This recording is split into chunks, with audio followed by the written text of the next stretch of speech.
Merry Christmas, selamat Natal buat saudara semua, seluruh jemaat, semua pelayan Tuhan, semua leaders, Anda yang hadir di tempat ini maupun saudara yang mengikuti secara online. Dari manapun Anda berada, doa saya dan iman saya, Natal ini mendatangkan favor Tuhan. Natal ini mendatangkan kasih karunia Tuhan di dalam kehidupan saudara. Mari kita baca firman Tuhan di Yohanes 1 ayat 16 sampai ayat yang ke-17. Karena dari kepenuhannya kita semua, perhatikan saudaraku perkataan ini, kita semua itu berarti termasuk Anda apa tidak? Anda yang percaya, Anda termasuk kita semua di sini, katakan saya. Boleh lebih keras lagi, katakan saya. Kita semua telah menerima apa? Kasih karunia demi kasih karunia. Artinya bukan cuma satu loh.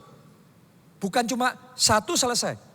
Tapi ada kasih karunia demi kasih karunia. Berarti ada waves. Ada gelombang. Dan saya ajak saudara untuk melihat hidup saudara saat ini. Mengimajinasikan, membayangkan hidup saudara saat ini. Diserbu oleh gelombang kasih karunia. Dan Natal ini mendatangkan kasih karunia dalam kehidupan saudara. Anda yang sakit terima kasih karunia kesembuhan dan kesehatan dari Tuhan. Anda yang saat ini sedang berbeban berat terima kasih karunia kelegaan yang dari Tuhan. Anda yang mungkin mengalami banyak masalah hari-hari ini. Seolah-olah gak henti-hentinya, serbuan masalah. Tapi hari ini lihatlah serbuan kasih karunia lebih besar. Ada damai, ada sukacita Tuhan yang melimpah atas kehidupan saudara. Amin. Karena itu ditulis kasih karunia demi kasih karunia. Kenapa kok kita bisa mengalami itu? Ayat 17. Sebab hukum Taurat diberikan oleh Musa. Tetapi kasih karunia dan kebenaran datang oleh Yesus Kristus. Bukan berarti di zaman Musa nggak ada kasih karunia. Tapi yang namanya kasih karunia itu mainly datang dari Yesus Kristus. Makanya kalau Anda teliti kata kasih karunia di perjanjian lama ada 20 kali. Tapi di perjanjian baru sejak Yesus Kristus datang ke dunia ada 127 kali. Artinya lebih daripada 6 kali lipat kasih karunia di perjanjian baru dibandingkan di perjanjian lama. Artinya melalui Yesus ada pelipat gandaan kasih karunia sedang dicurahkan. Jadi saya percaya sementara kita sedang merayakan Natal pada saat ini, saudara di tempat ini dipenuhi, dilimpahi oleh kasih karunia. You are highly favored. Amin. Saudara percaya itu? Kadang-kadang sebagian orang berpikir untuk orang lain kasih karunia. Tapi untuk orang seperti saya, apa layak menerima kasih karunia? Sebagian orang gak yakin doanya akan dijawab. Bahwa Tuhan mau mendengar. Tapi saya mau ngomong sama saudara hari ini. Sebesar-besarnya sebesar-besarnya dosa saudara, kekurangan dan keterbatasan saudara. Tapi saya mau declare bahwa kasih karunia-Nya lebih besar, lebih kuat, dan lebih dahsyat. Dan saya berdoa setiap orang di tempat ini tanpa terkecuali melalui Natal ini Anda terima minimal satu kasih karunia yang melimpah, yang besar, yang bisa Anda rasakan terjadi sungguh-sungguh dalam hidup saudara. Amin. Itu sebabnya firman Tuhan yang saya bagikan hari ini judulnya adalah favor to flourish. Favor itu kasih karunia. Flourish itu berkembang, berbunga, bertumbuh, mekar, berlipat ganda. Jadi favor to flourish artinya adalah berkat supaya kita bisa berkembang. Tahukah saudara untuk berkembang butuh yang namanya blessing dari Tuhan. Butuh yang namanya favor dari Tuhan. Dan saya berdoa Natal ini mendatangkan blessing yang dari Tuhan. Berkat dari Tuhan. Sehingga dalam hidupmu bisa berkembang. Dalam karirmu berkembang sukacitamu. Berkembang kesehatanmu. Berkembang masa depanmu. Berkembang pekerjaan, keuanganmu. Berkembang kehidupan rohanimu. Juga berkembang. Ada yang namanya favor to flourish. Ayo kita baca di dalam Mazmur 92. Ayatnya yang ke-13 sampai ayat yang ke-16. Orang benar akan bertunas. Kata bertunas dalam Alkitab bahasa Inggrisnya flourish. Ya, ini favor to flourish. Orang benar akan bertunas seperti pohon korma. Akan tumbuh subur seperti pohon aras di Libanon. Mereka yang ditanam di bait Tuhan akan bertunas. Sekali lagi, bahasa Inggrisnya flourish. Di pelataran Allah kita. Ayat 15, pada masa tua pun mereka masih berbuah. Menjadi gemuk dan segar. Kata segar ini balik lagi adalah apa? Flourish. Padahal sudah jadi tua. Saya berdoa favor yang kayak gini, Anda bisa nikmati dalam hidup saudara. Berkembangnya, flourishnya, mekarnya, bertumbuhnya bukan hanya waktu masih muda, tapi setelah tua pun. Atau STW, setengah tua. Atau ada yang lansia, sudah lanjut usia. Oh, saya berdoa sepanjang hidup saudara nggak pernah kering lagi. Tapi mulai hari ini ada favor yang menyebabkan Anda terus berkembang, terus mekar, terus bertumbuh, terus berbuah lebat di dalam kehidupan saudara. Karena itu ada sukacita yang melimpah. Nah, ditulis di sana tadi orang benar akan bertunas seperti pohon korma. Dalam Alkitab bahasa Inggris ditulis begini. The righteous, orang benar, shall flourish. Akan berkembang like a palm tree. Seperti pohon palem. Jadi di Alkitab kita bahasa Indonesia ditulis pohon korma. Tapi dalam bahasa Inggris ditulis pohon palem. Ternyata dua ini masih kerabat. Itu sebabnya kadang-kadang diterjemahkan pohon korma. Kadang-kadang diterjemahkan pohon palem, dan itu mereka memang punya kemiripan. Dan buat sebagian orang saudaraku, baik pohon korma, pohon palem ini, mereka adalah simbol dari sukacita, itu yang pertama. Dari bentuknya aja meriah sekali ya, semarak sekali ya. Pohonnya luar biasa sekali. Jadi yang pertama sukacita. Tapi yang kedua adalah kemenangan. Jadi hari ini saya berdoa dua blessing ini Tuhan berikan di dalam hidup saudara. Berkat atau favor untuk saudara berkemenangan dan juga berkat untuk bersukacita. Yang mau katakan amin dan kita kasih tepuk tangannya yang paling meriah buat Tuhan kita. Kita mulai dulu yang pertama, yaitu favor to flourish. Yang pertama adalah favor untuk kita bisa berkemenangan di dalam kehidupan kita. Tadi ditulis di sana, orang benar akan bertunas seperti pohon korma. Nah, tahukah saudara ada sesuatu yang menarik dari pohon korma ini? Khususnya cara dia ditanam. Ternyata yang namanya biji korma, itu kalau ditanam, maka dia akan ditaruh di atas tanah berpasir, lalu ditindih dengan batu yang besar di atasnya. Coba Anda renungkan itu. Saya sekian minggu yang lalu suka ngelihat video di YouTube time lapse tentang benih kalau ditaburkan di tanah, terus kemudian dikasih air dan di video. Jadi dari sisi yang dikasih gelas supaya bisa di video transparan. Ternyata yang namanya benih ini kalau nggak ditaburkan tetap benih. Benih yang sama begitu ditaburkan di tanah, dikasih air, itu kayak sudah dikasih DNA. Itu sudah kayak filenya surgawi, tiba-tiba dia mulai mekar. Tiba-tiba benih itu akarnya mulai muncul, terus kemudian dia akan mulai bertumbuh. Oke, saya ngelihat itu indah sekali. Nah, tapi yang istimewa dalam case-nya pohon korma ini, benih yang sama, ditumpu dengan apa tadi? Batu di atasnya. Apa yang terjadi? Ketika dikasih batu di atasnya, mau tumbuh ke atas bisa nggak? Nggak bisa. Jadi terpaksa benih itu tumbuhnya ke bawah. Tadinya dia mau cepat naik ke atas. Tapi karena ada batu, terhalang. Nggak bisa, nggak kuat. Dia tumbuh ke bawah. Dan hari demi hari, akar itu makin panjang. Akarnya makin besar. Akarnya makin kuat. Dia mulai menjalar kemana-mana. Dia mulai menjadi fondasi yang sangat kuat. Dia mulai menyerap sari-sari makanan. Dan kemudian dia mulai terus sampai dapat air.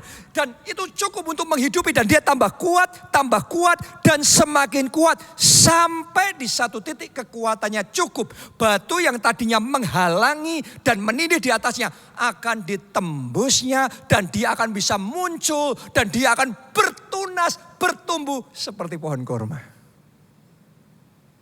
Saya mau ngomong begini sama saudara. Ini artinya kemenangan. Walaupun dihalangi, walaupun ditindih, walaupun dianiaya. Tapi akhirnya yang terjadi kemenangan. Saya berdoa favor yang seperti ini Anda bisa terima dalam hidup saudara. Apapun yang terjadi dalam hidupmu, mungkin yang kau alami adalah aniaya. Mungkin yang kau alami adalah saudara diserobot, saudara dijegal, Anda diperlakukan tidak adil. Saudara maunya naik, namanya insting ya. Benih itu insting, dia maunya naik. Tapi ada yang menghalangi ini, ada yang menindih ini, ada yang menekan. Anda ditekan-tekan, Anda diturunin terus di bawah. Tapi saya berdoa, hambatan apapun yang Anda alami, masalah apapun, tekanan apapun, pressure apapun yang datang dalam hidup saudara, tidak membuat Anda berhenti, tidak membuat Anda menyerah. Anda terus bertumbuh, dari waktu ke waktu terus bertumbuh, akar-akar saudara terus bertumbuh, dan sampai di satu titik menang.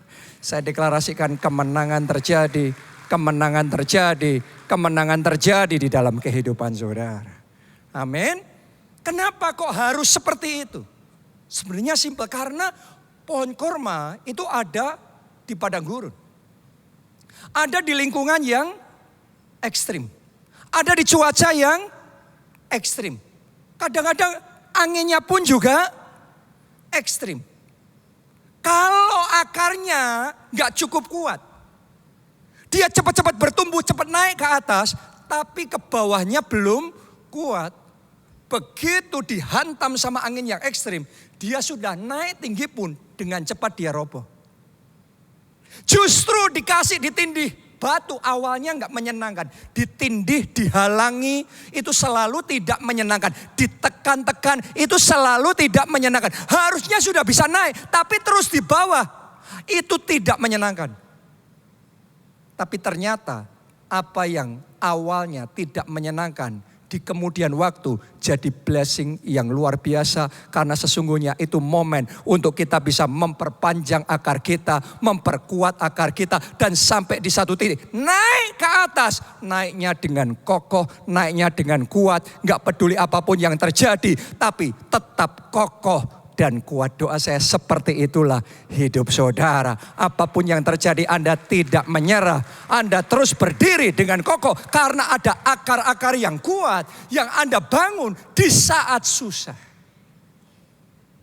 Kita saat ini sudah ada di penghujung tahun 2023.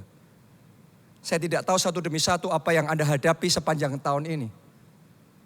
Saya percaya kepinginnya kalau kita ngelakuin sesuatu cepat naik, cepat maju, cepat jadi. Tapi bisa jadi ada di antara saudara di tempat ini yang dalam hidupmu bahkan di akhir tahun ini seolah-olah Anda belum punya kesaksian.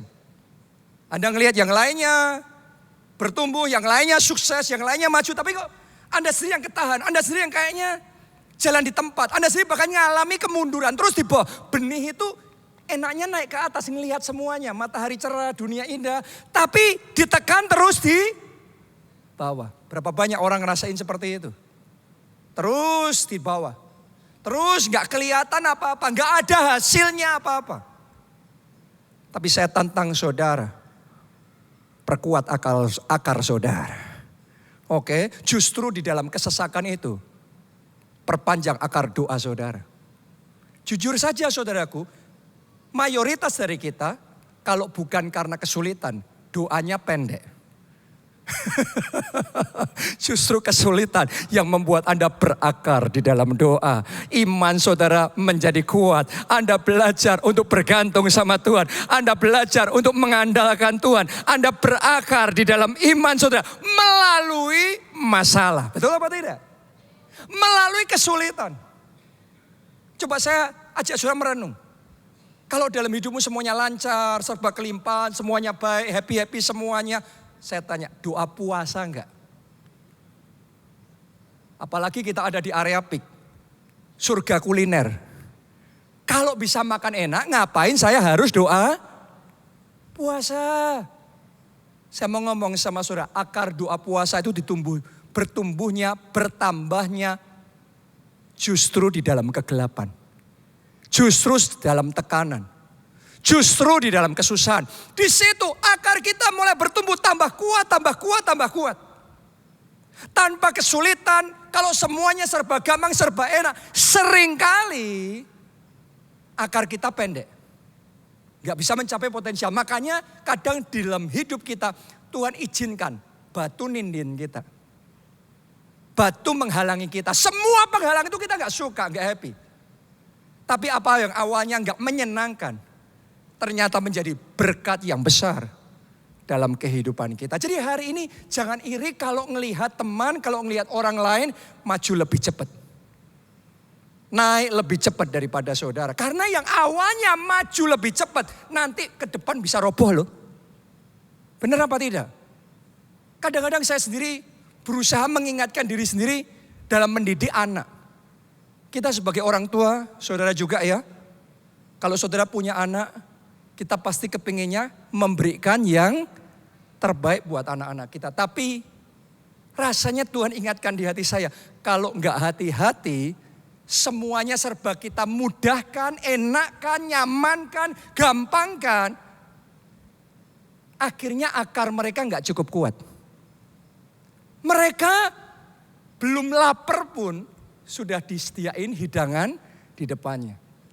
Mereka belum punya keinginan beli baju baru pun kita sudah belikan semuanya dengan lengkap. Akhirnya berapa banyak anak-anak yang hidupnya pokok taunya gampang, taunya enak. Tapi gak punya akar kerja keras. Gak punya akar tekad yang kuat dalam hidup ini. Gak punya akar fighting spirit, perjuangan, daya juang yang tangguh. Gak punya akar ketekunan dan kerajinan yang kuat. Dia mau dikasih warisan besar pun, mau dikasih 1 miliar, 10 miliar. Tapi kalau perjuangannya loyo, ketekunannya loyo, gak lama saudaraku, habis itu. Sebaliknya orang yang melalui kesulitan, kesusahan, tapi melalui semuanya itu, akar ketekunannya tambah kuat, daya juangnya tambah kuat, kreativitasnya tambah kuat, pengalamannya tambah kuat. Orang yang seperti itu, yang akan melejit naik ke atas orang benar, bertunas seperti pohon kurma. Doa saya favor yang seperti itu. Anda terima, Anda terima, Anda terima di dalam kehidupan saudara. Anda bisa melihat dalam kehidupan Daud juga mengalami hal yang sama. Daud itu sejak dari kecil, dia itu seperti kayak pohon kurma yang ditanam terus kemudian ditumpuk batu di atasnya. Sejak dari kecil sudah dibeda-bedakan. Kakak-kakaknya yang lain dikasih kesempatan jadi tentara, jadi pejabat, jadi jenderal. Cuma Daud yang disuruh mengembalakan 2 atau 3 ekor kambing domba. Coba Anda renungkan, jadi kesempatannya lain. Kesempatan majunya beda. Dan mengembalakan 2-3 ekor kambing domba itu pun dia harus bertaruh nyawa. Dia harus berhadapan dengan binatang liar, berhadapan dengan serigala, berhadapan dengan singa, berhadapan dengan beruang. Untuk sesuatu yang kecil, dia harus fight-nya habis-habisan. Menang pun gak ada yang tepuk tangan. Benar apa tidak? Menang pun seolah-olah no trophy. Gak ada glorinya. Tapi dia harus melalui semuanya itu. Suatu saat Nabi Samuel datang ke rumah bapaknya, mau memilih salah satu dari anak-anak yang ada menjadi raja buat bangsa Israel. Bapaknya panggil semua kakak-kakaknya. Semuanya diundang kecuali Daud. Balik-balik lagi, ini pohon korma nih. Ini jenis yang sejak dari kecil belum apa-apa pun sudah selalu ditekan, selalu dibatasi, selalu dihalangi. Ternyata justru dari semuanya itu, kalau Anda baca dalam Mazmur-Mazmur yang ditulis oleh Daud, dari situ Daud berlari sama Tuhan. Hanya Tuhan, Engkau gunung batu keselamatanku, Engkau kubu pertahananku. Tuhan, Engkau bagian dan warisanku selama-lamanya. Mungkin awalnya dia kepengen berharap sama manusia, sama orang tua, sama keluarganya sendiri. Tapi ternyata keluarganya gak bisa diharapkan. Dia larinya justru sama Tuhan. Dia tambah dekat sama Tuhan. Dia bergantung sama Tuhan. Agar doanya tambah kuat. Agar hubungan pribadinya tambah kuat. Agar firmannya tambah kuat. Agar imannya tambah kuat. Oh, saya berdoa. Kalau ada di antara ini yang sedang menghadapi masalah yang berat. Masalah berat itu tidak akan menghancurkan saudara. Tapi masalah yang berat itu akan memperkuat doa saudara, memperkuat iman saudara, memperkuat kehidupan pribadi, kedekatan saudara dengan Tuhan, membuat Anda semakin mengandalkan Roh Kudus dalam hidup saudara. Itu yang dialami oleh Daud. Dan ketika dia mulai berhadapan dengan serigala, dengan singa, dengan beruang, dia mulai get the experience. Sebelum dia menghadapi Goliat, dia sudah terlatih dulu. Dia menghadapi singa, dia menghadapi serigala, beruang. Dia tahu, dia belajar triknya, dia belajar tekniknya. Dia belajar bagaimana untuk menekel musuh. Bagaimana untuk mengatasi situasi. Kalau dia nggak menang lawan serigala, kalau dia nggak dilatih melawan singa, melawan beruang. Begitu Goliat muncul, dia maju, habis dia. Berapa banyak dari saudara saat ini sedang menghadapi serigala-serigala dalam hidupmu. Serigala yang berusaha untuk menerkam saudara. Atau mungkin saudara sedang berhadapan dengan singa yang mengaum-ngaum. Dan Anda gak nyaman sekali. Kadang-kadang kita ngalami gitu loh dalam hidup kita ini. Ada singa-singa yang mengancam kita. Ada singa-singa yang membuat kita susah sekali nih. Ada dalam keadaan yang sangat terjepit. Kayaknya saudara ditekan luar biasa. Bisa jadi singa itu adalah atasan saudara sendiri. Bisa jadi singa itu adalah orang yang saudara tahu Anda butuh dia banget. Tapi tipe orangnya ya kayak gitu. Saya mau ngomong begini sama saudara, Daud pun, bukan cuma saudara, Daud pun harus menghadapi serigala, Daud pun menghadapi singa, Daud pun menghadapi beruang. Tapi dari situ akar hikmatnya mulai bertumbuh, pengalamannya mulai berkembang. Oh, kalau menghadapi situasi kayak gini, ini yang harus saya lakukan. Oh, kalau menghadapi jenis orang seperti ini harus saya kerjakan. Dia mulai belajar di situ. Beda sama kalau Daud jadi anak manja. Ngertinya orang tuanya yang perang buat dia, kakak-kakaknya yang melindungi dia. Begitu dia sendirian, terekam habis dia. Kadang-kadang ancaman, singa, serigala, beruang yang di awalnya rasanya menyesakkan hidup kita. Ternyata itu adalah training yang dari Tuhan untuk mengajar kita bagaimana untuk berperang, bagaimana untuk bertempur, dan bagaimana untuk bisa menang di dalam kehidupan kita. Hari ini saya mau ngomong sama saudara, jangan putus asa, jangan menyerah. Anda harus lalui semuanya itu. Kuatkan dan teguhkan hati saudara. Karena ada favor yang dari Tuhan yang menyertai saudara dan akan memberikan kemenangan. Amin. Tahu nggak saudara bahwa dari Daud diurapi oleh Nabi Samuel menjadi raja. Sampai dia benar-benar bisa jadi raja, butuh 17 tahun. Artinya seperti pohon korma tadi ditindih sama batu. Gak secepat itu, diurapi jadi raja, dikasih janji jadi raja. Hari ini, besok langsung jadi. Kalau gak jadi terus protes, kok belum? Mana rencana Tuhan? Mana janji Tuhan?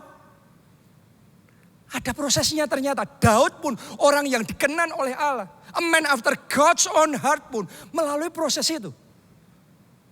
17 tahun. Gak kemana-mana dia.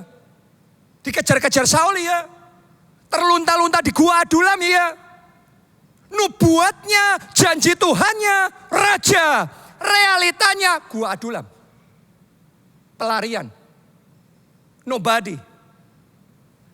Tapi ternyata di momen gelap itu akarnya terus bertumbuh. Akarnya semakin kuat. Ini yang jadi persiapan Tuhan kasih sama dia. Momen mempersiapkan diri. Sehingga ketika waktunya tiba. Kairos dari Tuhan tiba. Untuk dia melejit naik ke atas. Dia jadi pohon korma. Yang gak peduli anginnya sekuat apapun. Cuaca ekstrimnya, tantangannya se-ekstrim apapun. Dia tetap kokoh. Bedanya Daud sama Saul gitu. Kalau Saul begitu tahu dia jadi raja. Langsung cepat jadi raja.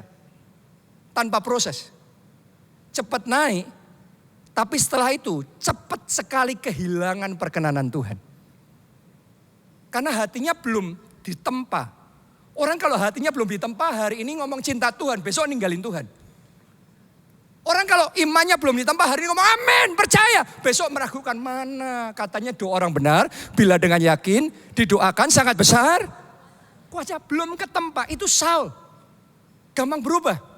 Belum ketempa, makanya kehilangan perkenanan Tuhan. Akhirnya endingnya menyedihkan.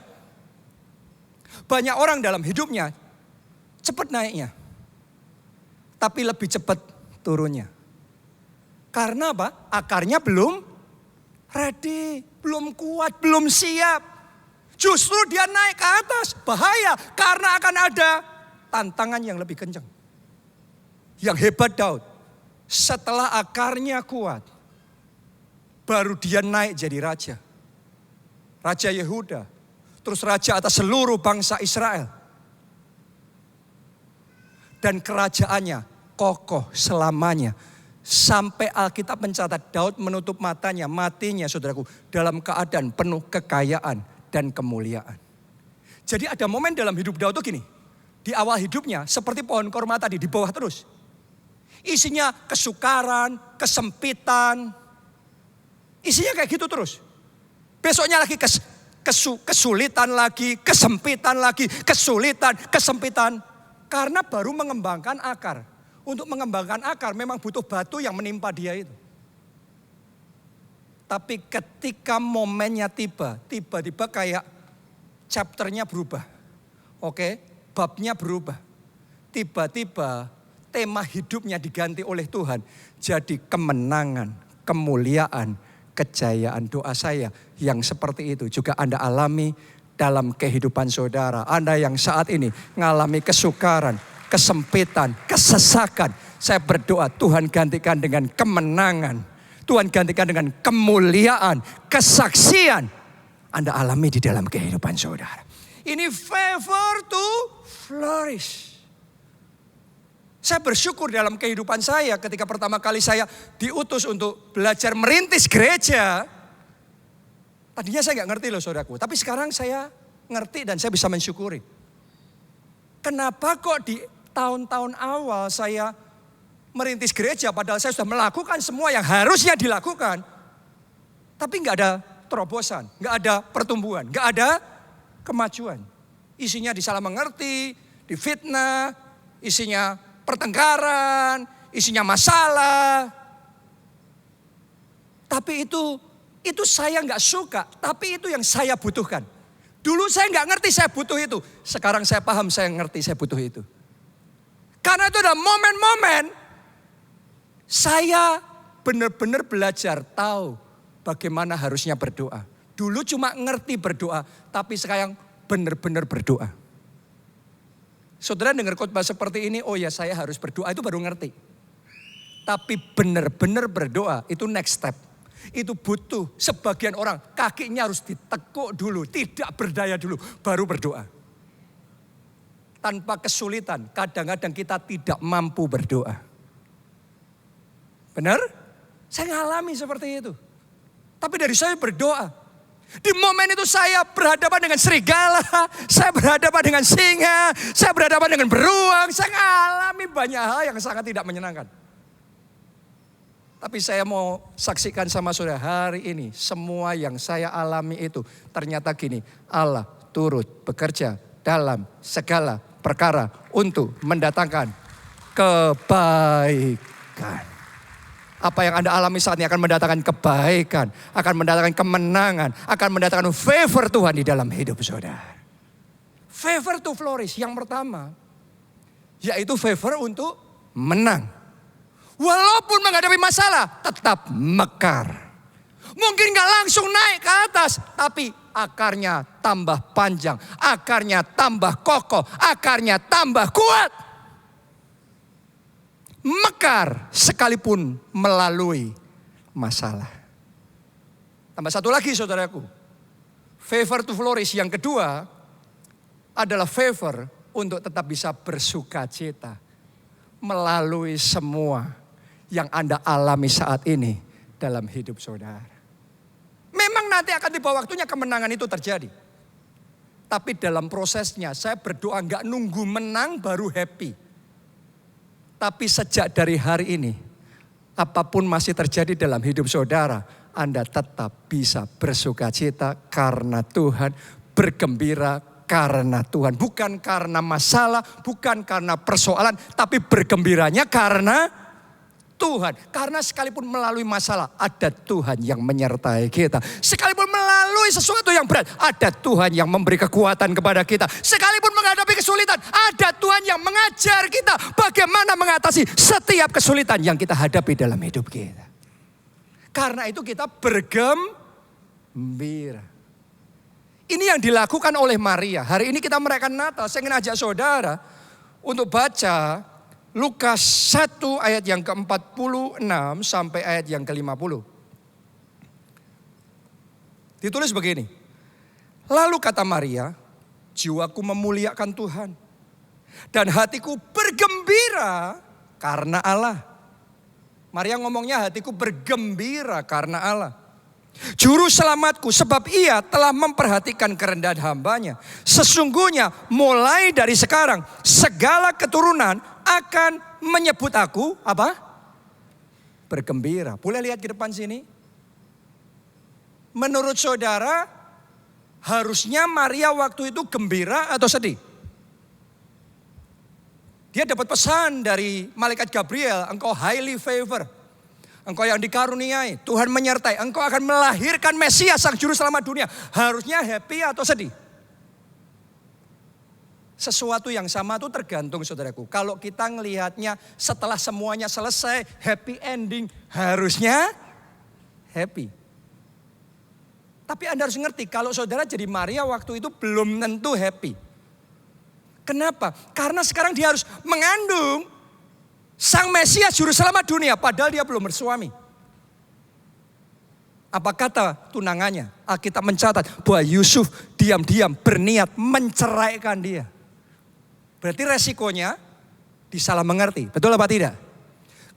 Bahkan di zaman itu kalau orang didapati berbuat zina, dia bisa dilempari batu sampai mati.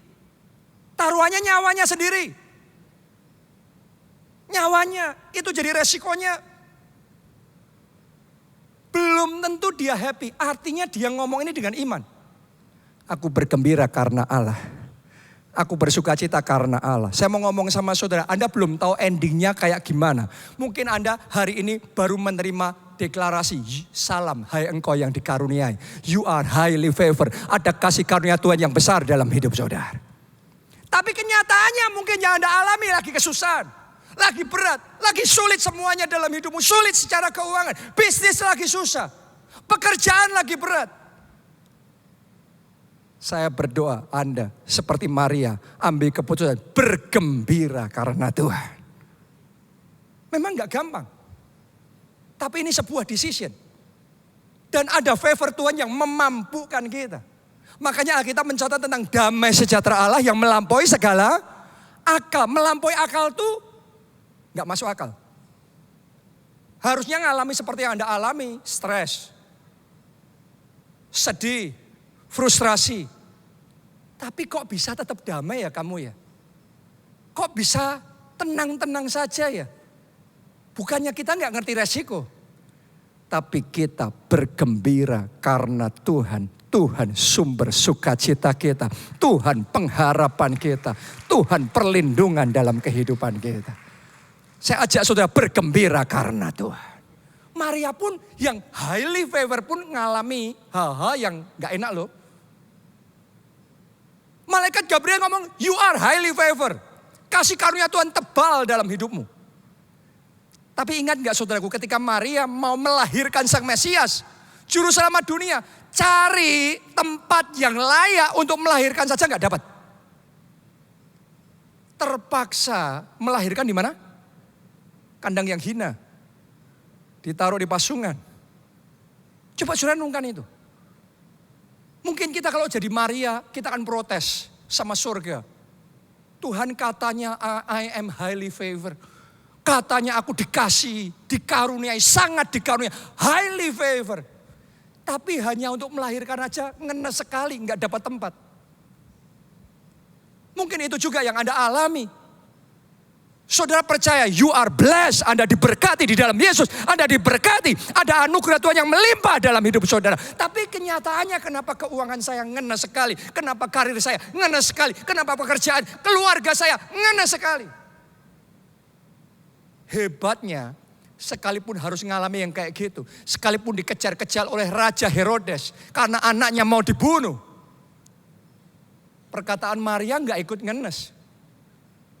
Tapi Maria ngomong, aku bergembira karena Tuhan.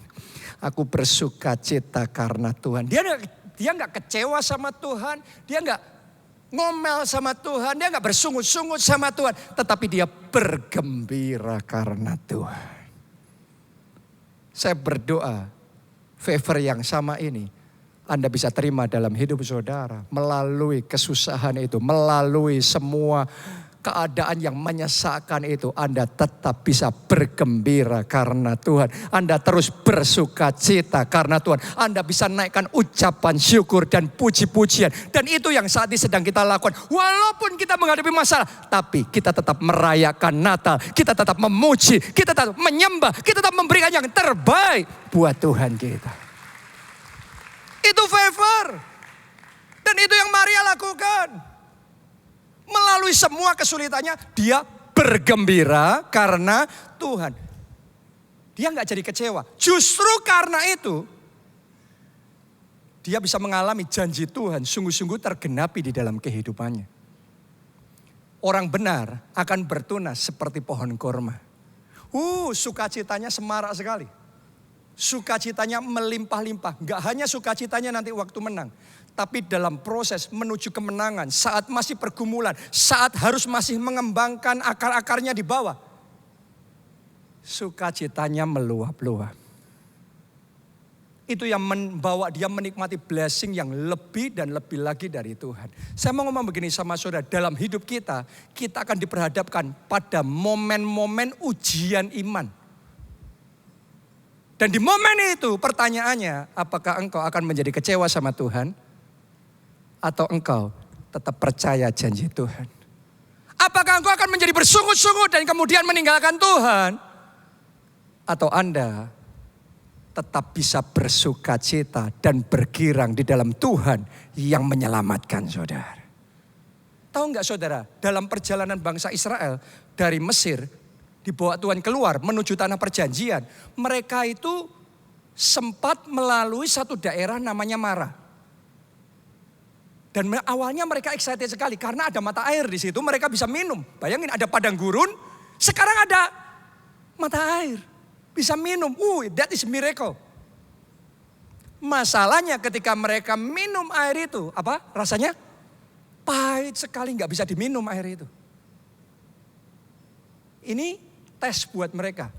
Ujian kekecewaan, puji Tuhannya, mereka nggak tinggal. Dicatat dalam Alkitab mereka move on.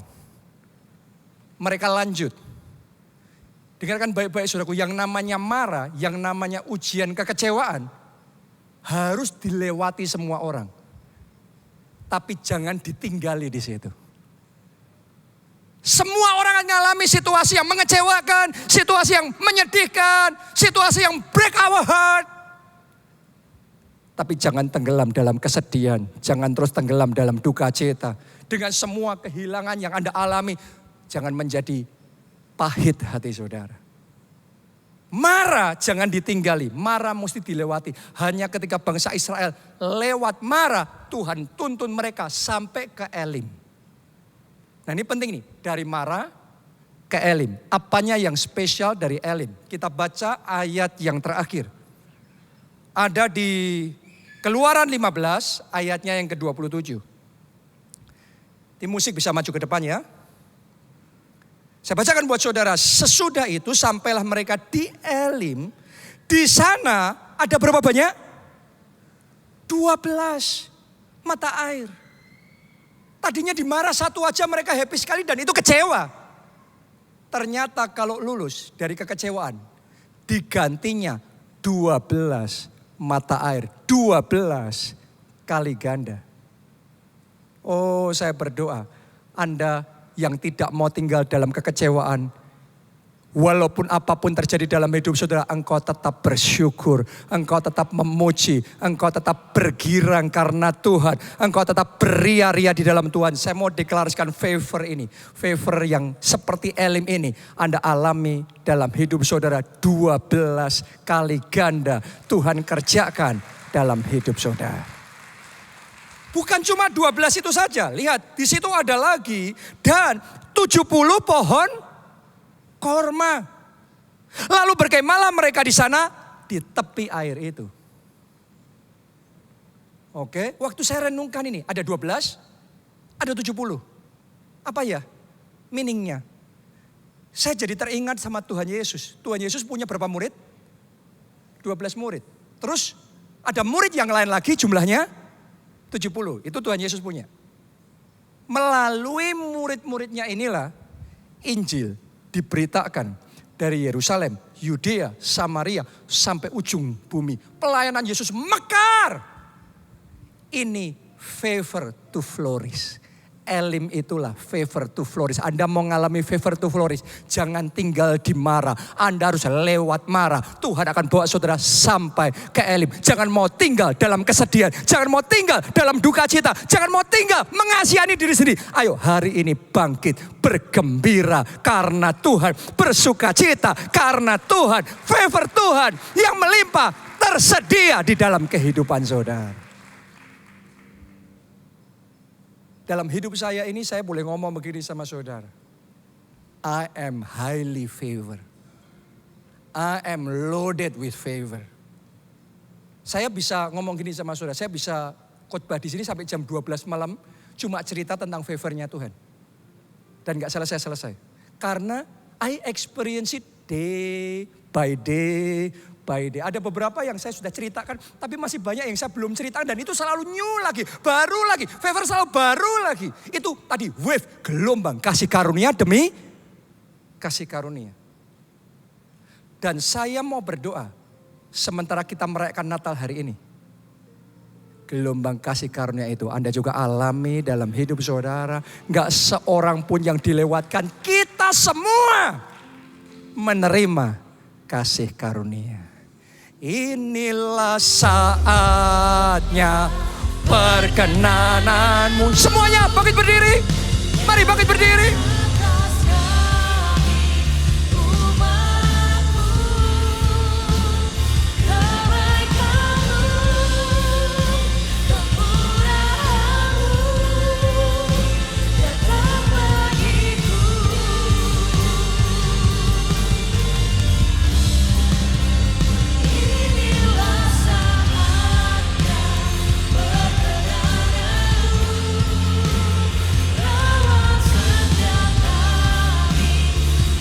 Amin, amin. Kebaikanmu, kemurahanmu sungguh nyata. Mari bersama-sama kita angkat, lambai-lambaikan dua tanganmu. Katakan, inilah saatnya perkenananmu nyata atas kami umatmu. Kebaikanmu, kemurahanmu datang bagiku. Amin. Kami percaya, kami terima sekarang. Inilah saatnya perkenananmu lawat setiap kami umatmu. Kebaikanmu, kemurahanmu sungguh nyata.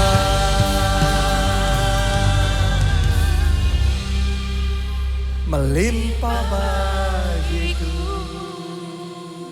Saya ajak saudara, lihat diri saudara melimpah dengan kebaikannya. Melimpah dengan kasih karunia-Nya, kemurahannya. Karena itu yang dikatakan oleh Tuhan. Lihatlah, yang kau lihat, kuberikan kepadamu. Jadi konsepnya dalam Tuhan itu gini, dia Bapak yang baik, dia ingin ngasih yang terbaik buat anak-anaknya. Tapi bukan sekedar kita cuma nerima, tapi dimulai dari kita ngelihat dulu, kita percaya dulu. Yang kau lihat, kuberikan kepadamu. Tapi yang dia sediakan semuanya, available all. Tapi kalau kita nggak melihatnya, nggak mempercayainya, nggak menginginkannya, kita nggak dapat. Yesus sudah mati bagi kita di kayu salib pun, menyediakan keselamatan. Tapi kalau kita belum melihatnya, kita belum mempercayainya, mengamininya, kita belum bisa terima itu. Begitu kita bisa melihat, begitu kita percaya, kita terima keselamatan itu. Saya ajak saudara, lihat kesembuhanmu, lihat you are highly favored. Lihat pintu-pintu terbuka dalam hidupmu. Lihat ada mujizat. Lihat ada jawaban doa. Lihat ada keajaiban. Momen Natal ini mendatangkan kasih karunia Tuhan dalam kehidupan saudara. Dan yang namanya kasih karunia, tadi kita sudah belajar. Kasih karunia datang melalui siapa? Yesus Kristus. That is the key. Karena itu saya mau kasih kesempatan buat saudara yang belum pernah undang Yesus masuk jadi Tuhan dan juru selamat dalam hidupmu. Ayo buka hati lebar-lebar. Undang dia jadi Tuhan dan juru selamatmu. Maka engkau akan menerima kasih karunia. Yang pertama yaitu pengampunan dosa. Dan yang kedua hidup kekal, jaminan keselamatan pasti masuk dalam kerajaan surga. Anda yang mau itu, angkat dua tangan saudara, ikuti doa saya ini. Katakan Tuhan Yesus, masuklah dalam hatiku, jadilah Tuhan dan juru selamatku. Ampuni dosa-dosaku, selamatkan hidupku. Mulai sekarang, hidupku milik Tuhan Yesus. Aku mau ikut Yesus, melayani Yesus seumur hidupku. Terima kasih Tuhan. Amin. Kita kasih tepuk tangan yang paling meriah buat Tuhan kita. You are highly favored. Tapi kadang dalam hidup kita ngalami seperti Maria. Highly favored. Tapi cari penginapan aja gak dapat. Cari tempat melahirkan aja gak layak. Highly favored seperti Daud. Tapi terlunta-lunta di gua Adulam. Jadi pelarian. Kayaknya realitas sama deklarasi firman Tuhan beda. Ternyata itu momen akarnya harus diperpanjang. Akarnya harus diperkuat. Saya mau ajak saudara datang sama Tuhan. Minta Tuhan anugerah. Tuhan beri aku kekuatan supaya akar-akar ini dalam hidupku bisa semakin panjang, semakin kuat, semakin kokoh. Mari semuanya angkat suara saudara. Angkat tangan saudara. Anda berseru, Anda berdoa sama Tuhan. Tuhan berikan favor-Mu. Berikan kekuatan-Mu. Supaya akar-akarku semakin bertumbuh. Akar imanku bertumbuh. Akar firman-Ku bertumbuh. Mampukan Tuhan, aku berdoa mendekat pada Tuhan. Biar akar ibadahku semakin bertumbuh. Mampukannya Tuhan. Oh, ralapasyara, lapakasyara. Akar kehidupan rohaniku semakin maju. Semakin bertumbuh. Ora lapasyara, lapakasyara, lapasyara.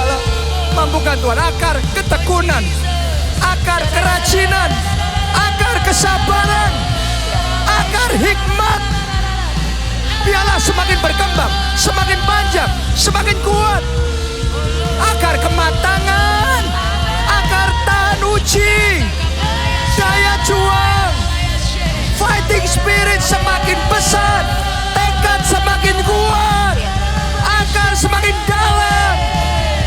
Mampukan Tuhan, mampukan kami, mampukan kami Tuhan. Favor to flourish, favor to flourish. I declare upon your life in the name of Jesus. Favor to flourish, favor to flourish. Terima. Sekarang dalam nama Tuhan Yesus. Mari katakan bersama-sama, ini saatnya. Inilah saatnya perkenananmu. Awas setiap umatmu, kebaikanmu, kemurahanmu datang bagiku. Amin. Inilah saatnya perkenananmu. Lawat setiap kami umatmu. Kebaikanmu, kemurahanmu sungguh nyata. Sekarang jemaat saja, jemaat sendiri katakan, inilah saatnya. Inilah saat. Sekarang ini saatnya. Bukan besok, bukan bulan depan, tahun depan. Sekarang. I am highly favored.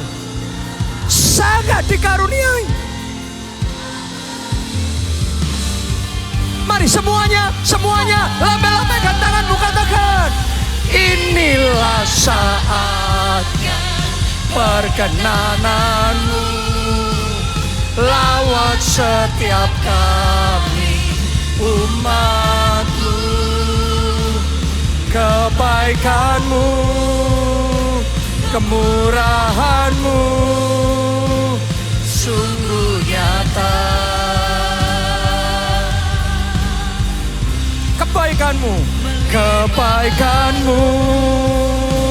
kemurahanmu sungguh nyata.